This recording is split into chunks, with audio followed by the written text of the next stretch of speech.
वो प्रज्ञा है ना, वो क्या हुआ प्रज्ञा को? दादी वो दरवाजा नहीं खोल रही है, उसने अपने आप को अंदर लॉक कर लिया। वो मेरी बात नहीं सुनी, मैं कब से उसे खोलने के लिए बोल रहा हूँ, लेकिन सिर्फ रोई जा रही है, कोई जवाब भी नहीं दे रही। क्या बात हुई तुम दोनों के बीच में? क्या कहा तूने उसे? हाँ, क्यों उसने अपने आप को बंद रखा है और क्यों रो रही है वो? दादी मेरे दिल में जो था मैंने वो, आप वो सब छोड़िए ना दादी, वो मैं आपको बाद में बताऊंगा। आप उसे दरवाजे पे खोलने के लिए बोली, आइए बोली। मैं करती हूँ कुछ, हट पीछे पीछे।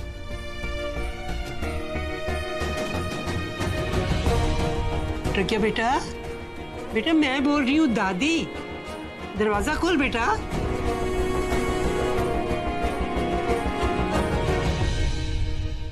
बेटा मुझसे तो बात करना, मुझे तो पता भी नहीं है किस बात से नाराज है तू। बेटा तू बाहर आके बताएगी तो दरवाजा खोल बेटा। अरे डांटना है तो मुझे डांटो ना, लेकिन इस तरह अपने आप को बंद क्यों किया है?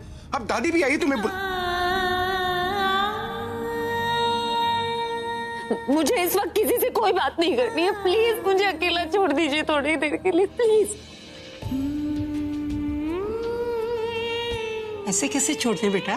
तू अपने आप को बंद करके अंदर रो रही है, तो हम आराम से यहाँ बैठ जाएं? नहीं बेटा, तू बाहर निकल, दरवाजा खोल बेटा। पूरा एपिसोड देखिए ZEE5 पर। बेटा हमें पता है कि तुम्हारे लिए सब कुछ नया है, लेकिन वो क्या है ना कि हमारे लिए इस रस्म की बहुत ही इंपॉर्टेंस है, क्यों है ना? एक्चुअली हमारे परिवार में दामाद जी को सारे गिफ्ट्स दिए जाते हैं। और बेटा इसमें तुम्हें करना कुछ नहीं, तुम बस आराम से बैठे रहो और सब लोगों से अपनी गिफ्ट्स लेते रहो। वाह अंकल जी, ये तो बहुत ही कमाल की रस्म है। अभी तुम सारे गिफ्ट्स लेते रहना और मुझे देते रहना। और आप इस रस्म में बोर ना हो, इसलिए तो मैंने इस रस्म में एक ट्विस्ट डाला है। ट्विस्ट? हाँ, हर एक गिफ्ट के साथ हम आपसे आपके बारे में एक सवाल पूछेंगे, जिसका जवाब आपको ऑनेस्टी से देना होगा। हाँ, वरना मैं तनु से पूछ लूंगी और वो मुझसे कुछ छुपाती नहीं है और आपका झूठ पकड़ा जाएगा। तो शुरू करें?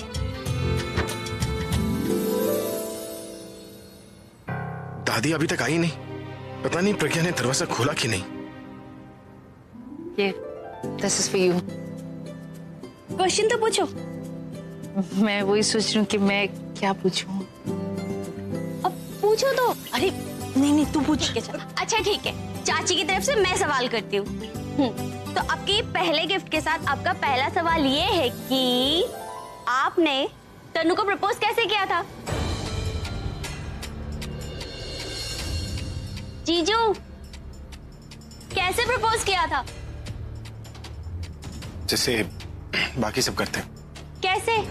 शाहरुख खान की तरह बाहें फैला के? Will you marry me, तनु? नाली। अरे देखो देखो, दामाद जी तो शर्मा भी रहे हैं। अरे बस करो, अब इस तरह से तंग मत करो अभी को। चलो अब मेरी बारी।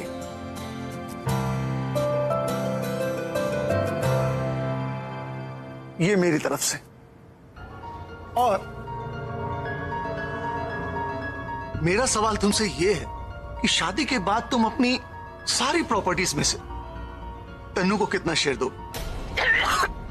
तू चल।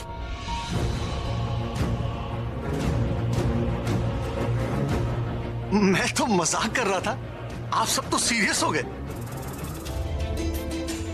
जाकर देखना ऊपर प्रज्ञा बाहर आई है या नहीं। प्रज्ञा, क्या हुआ उसे? यार हम दोनों बात कर रहे थे, उसे मेरी बातों का बुरा लग गया और उसने अपने आप को वार्डरोब में बंद कर लिया। तू देख कर आना है। वो ऊपर लॉक है और तू यहाँ है। तू समझ क्यों नहीं रहा है मुझे? पर तू मेरी छोड़, मैंने दादी से कहा है प्रज्ञा का ध्यान रखने के लिए। वो वार्डरोब के दरवाजे के बाहर ही खड़ी है। वो प्रज्ञा से बात करने की कोशिश कर ली, लेकिन प्रज्ञा दरवाजा नहीं खोल रही है। तू जाकर बात करना, शायद वो तेरी बात मान ली। जाना पूरा प्लीज। बस मुझे एक बात समझ नहीं आती, और कितना हर्ट करेगा प्रज्ञा को।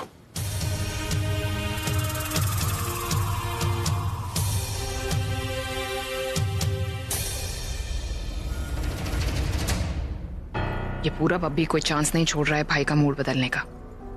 तनु सही कह रही थी, भाई को प्रज्ञा से दूर ही रखना पड़ेगा। पूरब का कोई भरोसा नहीं, भाई को इमोशनल ब्लैकमेल ही ना कर दे। भाई व्हाट्स हैपनिंग, क्या हो रहा है? वो बस पूरब से कुछ बात कर। पूरब क्या कर रहे हैं? Today is your wedding day.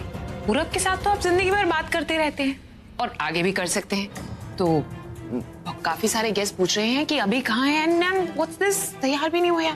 चलिए ना, मैं आपको उनसे मिलवाती हूँ। कम कम कम। हाय। थैंक गॉड तुम आ गए, जल्दी जल्दी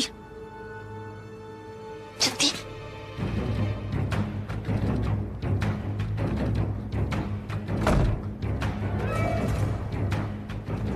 थैंक यू निखिल, तुम टाइम पे आ गए। तुम नहीं जानते मैं कितनी ज्यादा टेंशन में, और इसीलिए तुम्हें यहाँ पे बुलाया मैंने। प्रॉब्लम क्या है? तुम्हारी शादी होने वाली है। हाँ, शादी होने वाली है, लेकिन मेरी शादी में कोई रुकावट ना आए, मैंने इसलिए तुम्हें यहाँ पे बुलाया। मेरी शादी खतरे में है निखिल। कैसा खतरा? कहीं तुम्हारी कहानी में कोई नया ट्विस्ट तो नहीं आया, या अभी की जिंदगी में कोई नई लड़की तो नहीं आ गई? ऐसा कुछ भी नहीं है। तो फिर खतरे की बात क्या है? कुछ घंटों में तुम्हारी शादी हो जाएगी, इसके बाद ऐश ही ऐश। हाँ, लेकिन ये कुछ घंटे मेरी लाइफ के सबसे ज्यादा क्रिटिकल घंटे। लेकिन मैंने तुम्हें बताया था ना अभी और प्रज्ञा के बारे में कि उन दोनों ने एक दूसरे को प्यार का इजहार कर लिया है, और अब उन दोनों को एक साथ रखना जैसे आग और पेट्रोल को एक साथ रखना, और इतना बड़ा रिस्क नहीं ले सकती मैं। ये तो थैंक गॉड मेरी मम्मी ने बीमारी का बहाना करके सब कुछ बचा लिया। उन्हीं की वजह से आज शादी हो रही है, वरना अभी तो कल ही जाके प्रज्ञा के साथ अपनी शादी अनाउंस कर देता। फिलहाल प्रॉब्लम क्या है वो बता। आलिया, वो मेरी कोई बात सुनने के लिए रेडी नहीं है। I mean, कल भी मुझे बोल रही थी कि मेरी मॉम ओवर रिएक्ट कर रही है, और आज भी उन्हीं के बारे में कुछ बोल रही थी, जबकि वो ये अच्छी तरीके से जानती है कि उन्हीं की वजह से मेरी शादी हो रही है। चलो, मेरी मम्मा जितना ट्राई करी अभी और प्रज्ञा को अलग रखने के लिए, आलिया उतना ही उन दोनों को एक साथ रख रही है। मगर वो क्यों कर रही है ऐसे? ये उसकी कोई चीप ट्रिक है। वो चाहती है कि वो प्रज्ञा को परेशान करे, उसे टॉर्चर करके वो खुद एंजॉय करना चाहती है, लेकिन वो ये नहीं जानते कि इसमें कितना बड़ा रिस्क है। I mean, उन दोनों को एक मौका मिला और वो इतना आगे बढ़ गए, अब दोबारा मौका देना। वो भी एक रूम में थे, और मैंने आलिया को कहा कि प्रज्ञा को उस रूम से बाहर निकालो, तो आलिया मुझे कह रही है कि रहने दो, टॉर्चर होने दो, लेकिन वो ये नहीं जानती कि वो प्रज्ञा को नहीं मुझे टॉर्चर कर रही है। मेरी कोई बात सुनी नहीं रही है वो।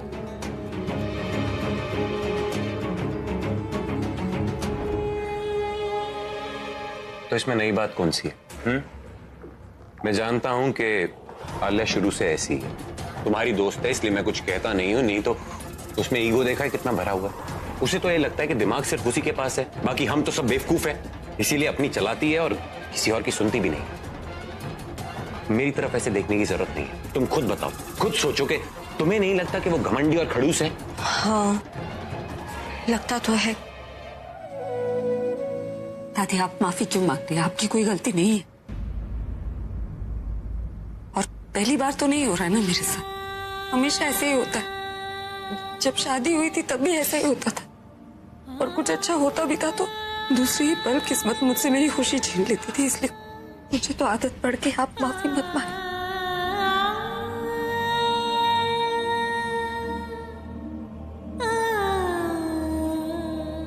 बस यही रह गया हमारी लाइफ में, एक दूसरे के आंसू पोंछते रहो। जब दी रो तो दादी आप उनके आंसू पोंछ दो, और जब दादी रो तो दी आप उनके आंसू पोंछ दो। लेकिन अब कुछ गलत नहीं होगा, ना कोई रोएगा और ना ही कोई किसी के आंसू पोंछेगा। कुछ गलत नहीं होने दूंगा मैं। आप तैयार हो जाइए, हमने डिसाइड कर लिया है। आपको अभी से दोबारा शादी करनी होगी, और वो भी आज ही।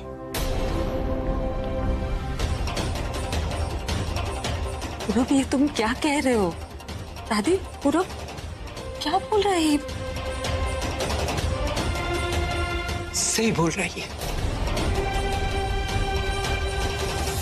अब जो भी होगा अच्छा होगा, इंसाफ के लिए होगा, इंसाफ के लिए। साम दाम दंड भेद चाहे कुछ भी करना पड़े हम करेंगे, और हम कोई अनोखे नहीं है जो ऐसा कर रहे हैं। इतिहास गवाह है, जब भी किसी के साथ नाइंसाफी हुई है, जब उसे सही रास्ते पर जाने से रोका गया है, तो उसने इंसाफ पाने के लिए उल्टा रास्ता ही चुना है। पूरा एपिसोड देखिए ZEE5 पर।